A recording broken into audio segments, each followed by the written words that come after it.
வணக்கம் traders, welcome to post market report. So இன்னைக்கு நம்ம இந்த வீடியோவில் நிஃப்டி, பேங்க் நிஃப்டி மற்றும் சென்செக்ஸ் வந்து ஜனவரி 7ஆம் தேதி புதன்கிழமை என்ன நடக்கிறதுக்கான வாய்ப்பு இருக்குது அப்படிங்கிறத பார்க்க போகிறோம். ஸோ இது வந்து ஒரு போஸ்ட் மார்க்கெட் அனாலிசிஸ் அப்படிங்கிறனால இன்னைக்கு ஜனவரி 6ஆம் தேதி நிஃப்டியோட எக்ஸ்பைரி.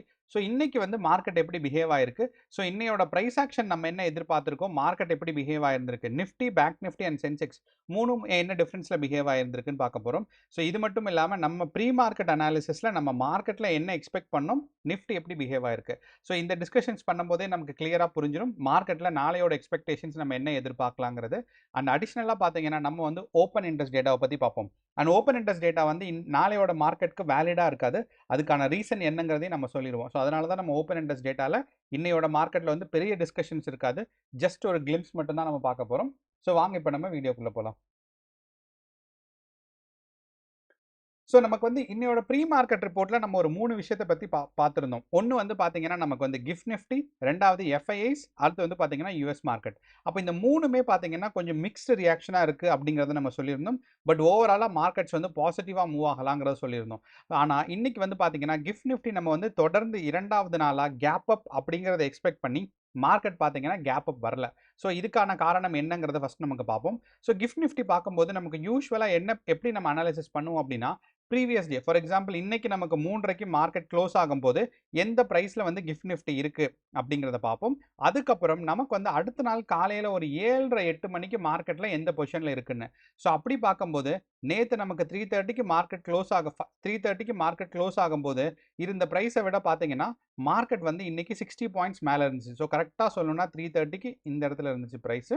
ஸோ இப்போ 3:30க்கு இருந்த ப்ரைஸை விட ஒரு 60 பாயிண்ட்ஸ் மேலே இருந்தனால நம்ம என்ன எக்ஸ்பெக்ட் பண்ணோம்னா ஒரு கேப் அப் வர்றதுக்கான வாய்ப்பு இருக்குது அப்படிங்கிறத எக்ஸ்பெக்ட் பண்ணோம். ஆனால் என்ன நடந்துச்சுன்னு பார்த்தீங்கன்னா நமக்கு வந்து 9:00 அண்ட் 9:15 கேண்டில்ஸ் வந்து ஸ்ட்ராங்காக டவுன்ஃபால் ஆகி நமக்கு வந்து மார்க்கெட்ஸ் வந்து ஒரு நெகட்டிவ் கேண்டில் இல்லைனா ஒரு சின்னதாக ஒரு கேப் டவுனில் ஓப்பன் ஆச்சு. ஸோ இதுதான் நடந்துச்சு.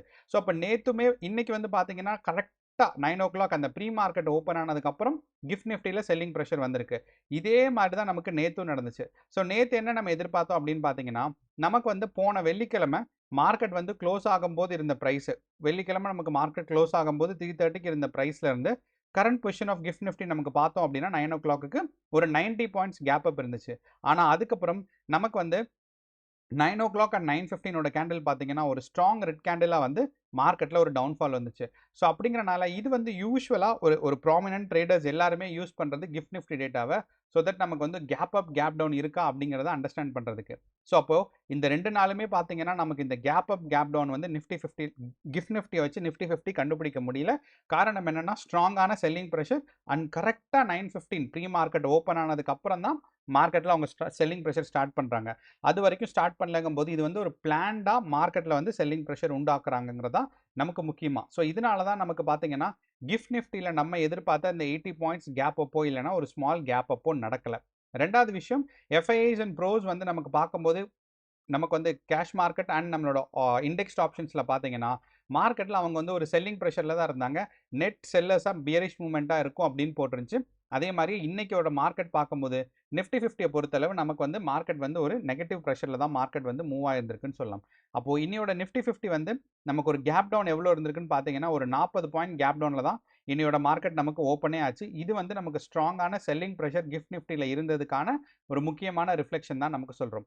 ஸோ ரெண்டாவது விஷயம், நமக்கு வந்து யூஎஸ் மார்க்கெட் நமக்கு பார்த்தோம் அப்படின்னு பார்த்தீங்கன்னா எஃப்ஐஐஸ் அண்ட் ப்ரோஸ் வந்து நெகட்டிவாக இருந்தாங்க, US market gap up and positive. And இந்த 3 விஷயமே மிக்ஸ்டாக தான் இருக்குது. ஏன்னா நமக்கு வந்து கிஃப்ட் நிஃப்டி பாசிட்டிவாக இருந்துச்சு, US market positive and FIIs and pros வந்து பார்த்தீங்கன்னா பியரிஷாக இருந்தாங்க. இந்த 3ஐயும் சேர்த்து நமக்கு பார்க்கும்போது மார்க்கெட்ஸ் வந்து மிக்ஸ்டு ரியாக்ஷனாக இருந்துச்சு, பாசிட்டிவாக இருக்கும்னு எக்ஸ்பெக்ட் பண்ணோம். ஆனால் இன்னையோட நிஃப்டி 50 வந்து பார்த்தீங்கன்னா நமக்கு காலையில் ஸ்டார்டிங்லேயே 26,200ங்கிற இந்த ஒரு முக்கியமான ரெசிஸ்டன்ஸ் பாயிண்ட்லேருந்து மார்க்கெட் கீழே வந்துட்டனால இனி இந்த ரெசிஸ்டன்ஸ் பாயிண்ட் இந்த ஒரு பாயிண்ட் தான் 26,240 தான் பார்த்தீங்கன்னா நமக்கு மார்க்கெட்டுக்கு முக்கியமான ரெசிஸ்டன்ஸாக இருக்க போகுது. அப்போ இன்னையோட மார்க்கெட்டில் 26,240, ஸோ 26,240 தான் நாளையோட மார்க்கெட்டுக்கு நமக்கு ஃபஸ்ட்டு ரெசிஸ்டன்ஸாக இருக்க போகுது. ஸோ இது தாண்டது தான் முக்கியமான கஷ்டம். ஏன்னா இந்த 26,200 வந்து ஒரு ஹிஸ்டாரிக்கல் அல்லா கடந்த ஒரு 2 வருஷமாக 2024லேருந்து 26,200 அப்படிங்கிறது ஒரு ஸ்ட்ராங் ரெசிஸ்டன்ஸாக இருக்குது. அப்போ இந்த ரெசிஸ்டன்ஸ் கிட்ட நாளைக்கு நம்ம கன்சாலிடேஷன் ஸ்டேட் நம்ம எதிர்பார்க்கலாம். அண்ட் இன்னொன்று நம்ம கவனிச்சோம் அப்படின்னு பார்த்தீங்கன்னா, இன்னைக்கு வந்து சென்செக்ஸ் அண்ட் நிஃப்டி மட்டும் தான் டவுன்ஃபால் ஆயிருக்கு. அது நமக்கு தெரியும். சென்செக்ஸ்க்கும் நிஃப்டிக்கும் கோரிலேஷன் அதிகமாக இருக்கு. லிஸ்ட் ஆஃப் ஸ்டாக்ஸ் சென்செக்ஸில் எந்தெந்த ஸ்டாக்ஸ் எல்லாம் லிஸ்ட் பண்ணியிருக்காங்களோ அதே தான் பார்த்தீங்கன்னா நிஃப்டிலையும் லிஸ்ட் பண்ணியிருக்காங்க. ஸோ அப்படிங்கிறனால ரெண்டுமே ஒரே மாதிரி மார்க்கெட் வந்து ஒரு சென்செக்ஸ் அண்ட் நிஃப்டி வந்து கேப் டவுன் ஓப்பன் ஆகி ஒரு டவுன் ஃபாலிங் கேரக்டர் வந்துச்சு.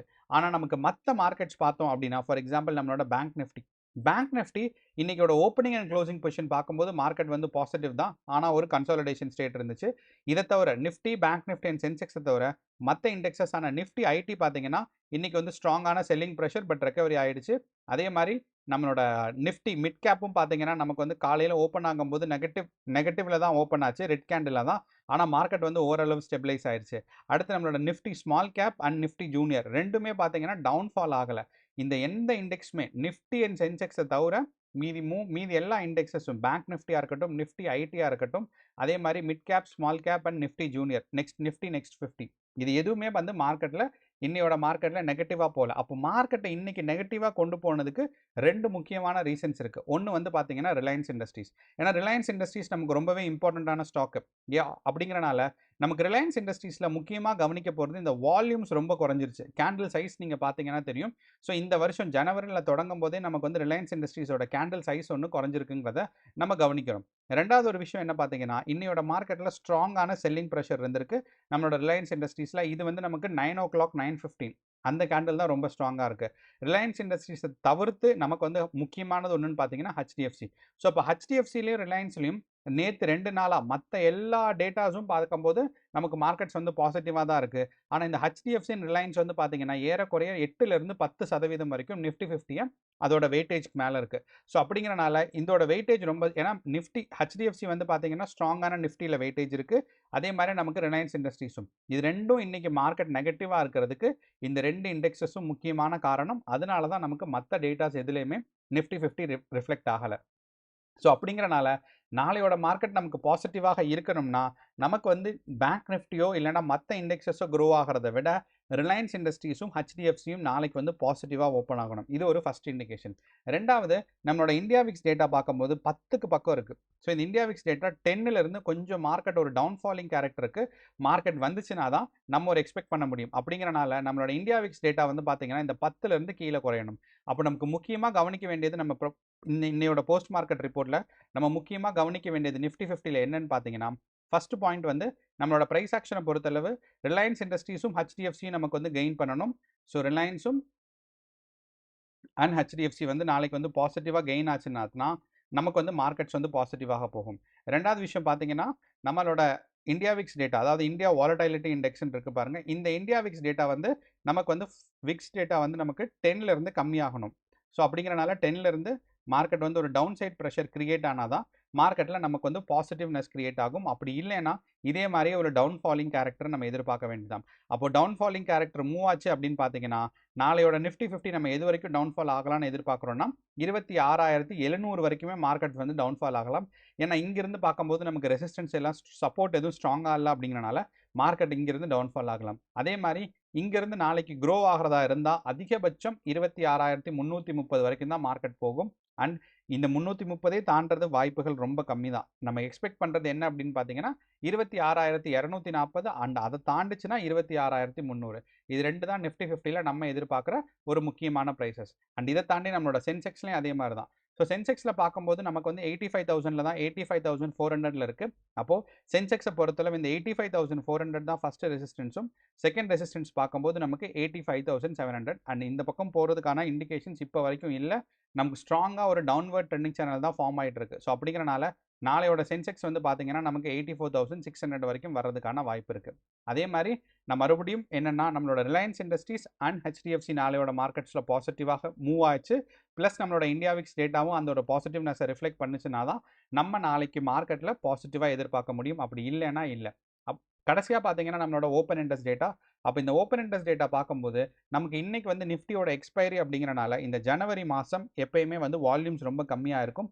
ஸோ அப்படிங்கிறனால அடுத்த வாரத்துக்கான எக்ஸ்பைரிக்கான வால்யூம்ஸ் அண்ட் குவான்டிட்டிஸ் எல்லாம் இனிமே தான் ஃபில் ஆகும். ஸோ அப்படிங்கிறனால நம்ம ஓப்பன் இன்ட்ரெஸ்ட்டை பெருசாக டிபெண்ட் பண்ண முடியாது.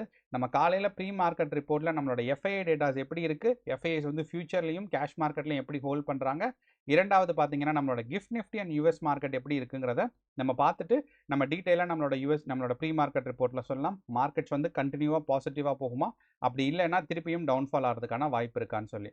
ஸோ இதுதான் நம்மளோட ஒரு ஓவரால் அனாலிசிஸ். கேர்ஃபுல்லாக ட்ரேட் பண்ணுங்கள். All the best. நன்றி, வணக்கம்.